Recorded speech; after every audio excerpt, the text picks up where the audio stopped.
DC, if you want to vote in the November general election, first you need to be registered. You can check if you're already registered using the link in the description. If you still need to register, there's also a link in the description where you can register online if you have a valid DC driver's license.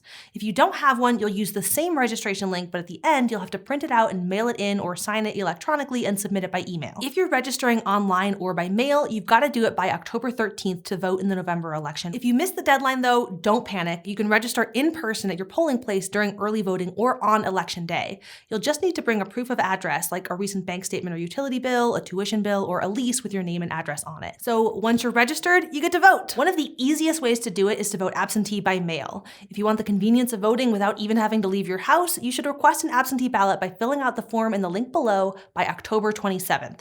Then you just wait for your ballot to show up in the mail, fill it out, and send it back before November 3rd. You can also vote early in person from October 19th through November 2nd.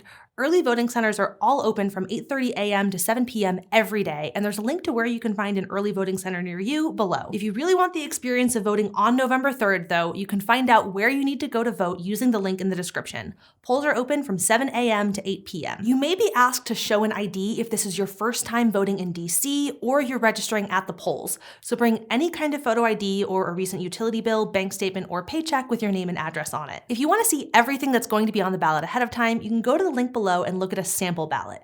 You don't have to vote for every item on the ballot for it to be counted, but it gives you a chance to research the candidates for your local elections ahead of time so you're not surprised when you get to the voting booth. You can even take a screenshot or print out your sample ballot, fill it out, and bring it to the polls with you so you can remember how you want to vote. Before we go, if you want to vote, open up your notes app or grab a piece of paper and make a plan. Write down when and how you're going to register, what time you're going to vote, how you're going to get there, what ID you're going to use if you need one, even who you're going to bring to the polls with you. Having a plan is a great way to make sure that nothing unexpected stops you from voting on November 3rd. All the links you need to check your registration and polling location will be in the description. Thanks for being a voter. How to Vote in Every State is produced by Complexly in partnership with the MediaWise Voter Project, which is led by the Poynter Institute and supported by Facebook.